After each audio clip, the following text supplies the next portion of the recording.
Good evening. Welcome back to Hellhound's Late Night Spookshow here on the Horror Metal channel. I'm Hellhound, obviously, and when I first started this channel like 6 years ago, some of the earlier videos some of the earlier movies I reviewed were Halloween 1, 2, and 4, because those are my top three favorites, back then, and still are.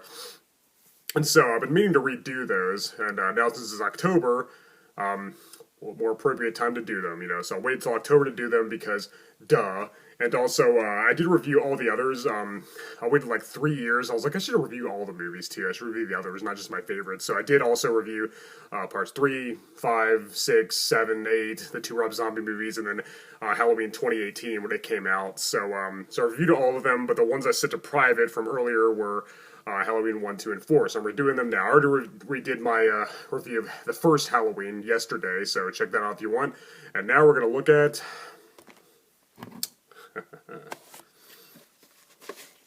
Halloween 2, directed by Rick Rosenthal and written by John Carpenter and Deborah Hill.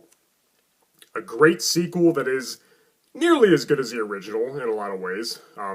This review may contain some slight spoilers. So yeah, Halloween 2 from 1981. As you can see, I've got quite a few copies of this. Oh yeah.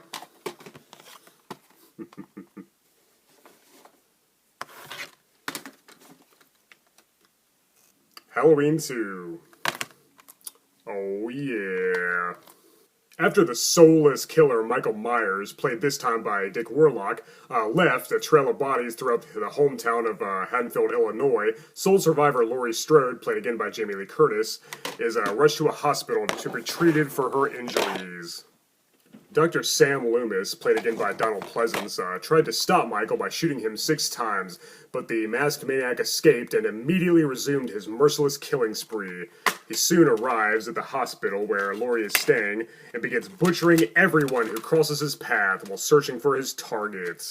Dr. Loomis, who finds out that Laurie is actually Michael's long-lost sister, quickly realizes that Michael must be trying to finish what he started several years ago when he killed his older sister Judith. Dr. Loomis quickly travels to the hospital, which is now the site of a grisly massacre. He plans on ending Michael's reign of terror once and for all, but how can you stop someone who is seemingly indestructible? This sequel to John Carpenter's 1978 masterpiece, Halloween, has more action, more gore, a higher body count, and even a couple of explosions. It doesn't quite make it better than his predecessor, though, as less is definitely more, but does come pretty close to being almost just as good. I always loved this movie and found it to be a great and immensely entertaining follow-up to one of the best horror films of all time. Michael Myers, played excellently by Dick Warlock, isn't nearly as mysterious or scary as he was in the previous film. Here he is way more violent, brutal, and relentless. It seems he is tired of wasting time and will stop at nothing to find and kill Laurie, played again by Jamie Lee Curtis, who gives a great performance just like before.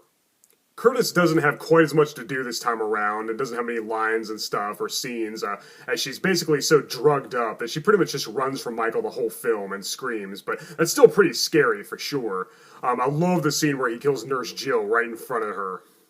And Donald Pleasance excels once again as the now even more obsessed Dr. Loomis, who seems to be losing his mind, and by the end of the film, may have grown just as insane as Michael in a lot of ways.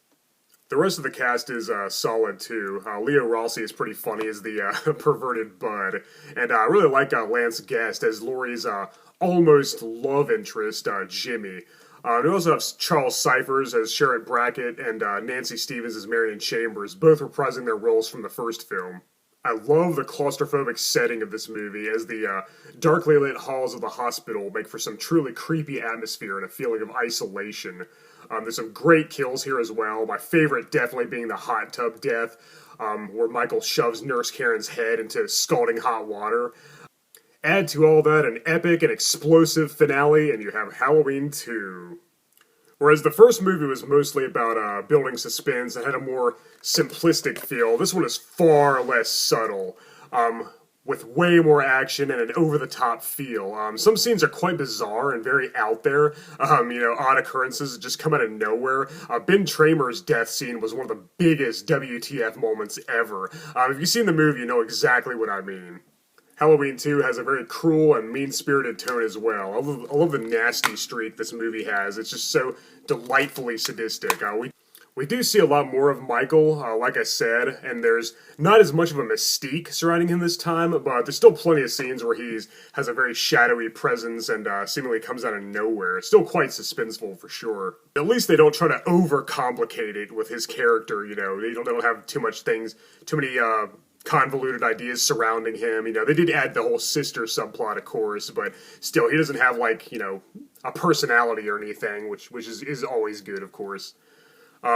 So yeah, it's not quite as charismatic as the first film, but that's okay. This fun sequel has a cool, secluded setting, good writing, mostly top-notch acting, exciting chase scenes, a bleak and hopeless feel, which I like, wonderfully brutal kills, an intense finale, an excellent score with a remix of Carpenter's classic theme, and another awesome opening credit sequence, this time with the approaching jack-o'-lantern breaking apart to reveal a skull.